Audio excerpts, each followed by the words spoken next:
Okay, last video. Since I'm on my way home now. Last video, it's morning time. What time is it? It's 10:16 a.m. Saturday, May 16th. Don't know none of these people out here. Even that beat up car that sat there that whole time. You saw that it was there when I got up here.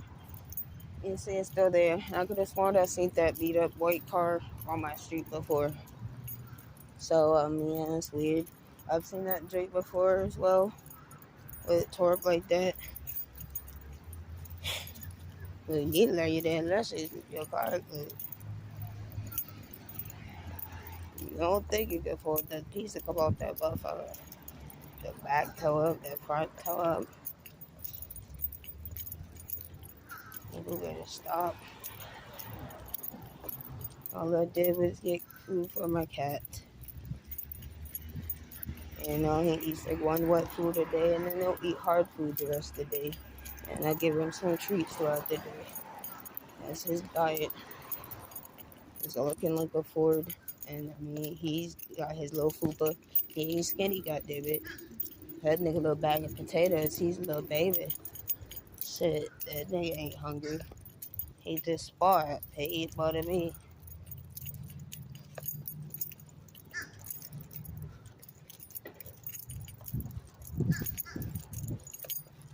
Yeah.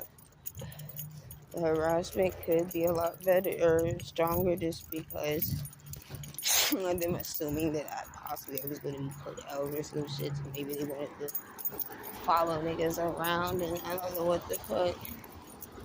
Try to be on look. There they go. The lights place. There go Dr. Hyde. There's another stalker. Is that Dr. Hyde? There's a Jekyll one. That was his Dr. Hyde. There was like a Bonnie one. There's like a Bonnie and Clyde one. They're neighbors with the last thing I slept with. And to me, all the people set me the fuck up. They live on the same side of the street. And they said the same people that be following me around this shit. I don't touch that Hyde motherfucker. Whoever Bonnie is, I don't know who the fuck they are. But I noticed that shit when I first moved back home a couple years ago. When they first got those whips, the Bonnie and Clyde shit.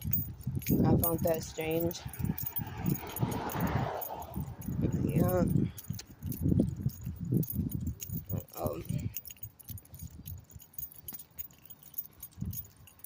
Again, don't know this worker over here either. Just in case. Look, if anybody ever come across my videos on YouTube and you see yourself in my video, I apologize if you're not a stalker. But I have to record my life because what the fuck these niggas been doing, bitch? If niggas been breaking your house and fucking you, bitch, and doing all this, nah. And then try to make it like it's justified because you walked to the store. Like, oh yeah, she's a hook. No, I'm not. Damn, I have the right just like anybody else, even if I was a motherfucking hook, right? Even if there was some female out there selling stuff, that don't give you the right to break in her house and rape her because you feel like it. By the way, respect all sex workers. I'm not a sex worker, but you still should respect them anyways. I don't give a damn, all work is work. And to be on the flip side, since, we'll give some talk about it all cool. When I was into that side of work, sex work, stuff like that, as far as like exotic dancing, nude modeling, when I say nude modeling, I mean like professional nude modeling, going to actual photo shoots with a backdrop, having a photographer shoot me naked. Like I used to do that at like 18, There's people that still float around those old ass porn videos of me from when I was 18. I am 30 years old. I did professional amateur porn for 2 months of my life. 2 months. And there's people in this neighborhood that still can't live that shit down because they're losers. And they try to use that against me as a guy. It's like, oh, she's over because I did porn 13 years ago for 2 months. And then quit because I realized it's not for me. Because I can offer way more. And I'm not saying that to no sex worker that you don't understand to be people with fucked up predicaments. So that's why I understand, because I don't have kids, right? And I'm not, I can't explain it, but that's why I'm not judging people that do that. I don't think nobody should lie about that. You know what I'm saying? I'm not saying that I never had sex with money ever in my life.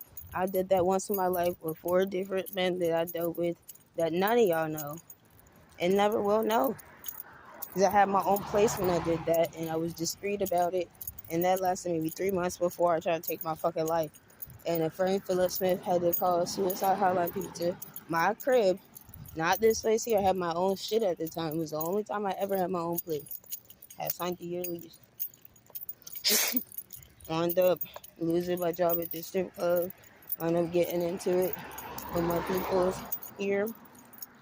At the time, I was working 3 fucking jobs. I was working at Food Line up the street. I was dancing that night, and I was catching the Uber to come to clock in to take care of my sister in the wheelchair. Parents wanted to fire me because they took the keys. So I couldn't come back. It was even a time, I remember Valentine's Day, after they put me the fuck out, they wanted me to come home to watch my sister for their money, like that, because somebody was sick or something. It was a good money night. I'm just saying, I remember things like this. I remember one time I couldn't Uber to give some money for medicine for my sister. They tried to paint me like a demon for that, but I literally sent somebody to go give them the physical cash. I don't know if that person did it or not. But these are the type of dumb things people hold against me like I'm a bad person. But no, I wasn't bad in that. Is there times where y'all put me out and then asked me for shit afterwards or did me dirty and then I'm still the bad guy? Hell. I had a vision of my grandma leaving me an inheritance of $53,000 and then I got hollered at and called a demon because I said I feel like dad would steal it if that happens. My mom called me a demon, said nobody will ever leave me nothing. And here we are this day where both my inheritance have been stolen because my grandfather said out his mouth that he left me something before he died, and nobody gave me not 1 penny from it. I never received any fucking inheritance ever. Never received any money for any of my content ever. Nobody's booking me for tattoos. Nobody's buying none of my jewelry. Only people that will support my business here and there are people that's in on the plot. It's not really supporting it. If you're give me $10 and you're about to make thousands off of whatever the fuck you just stole. So it's a lot of that going on. And that's not right. That's not cool.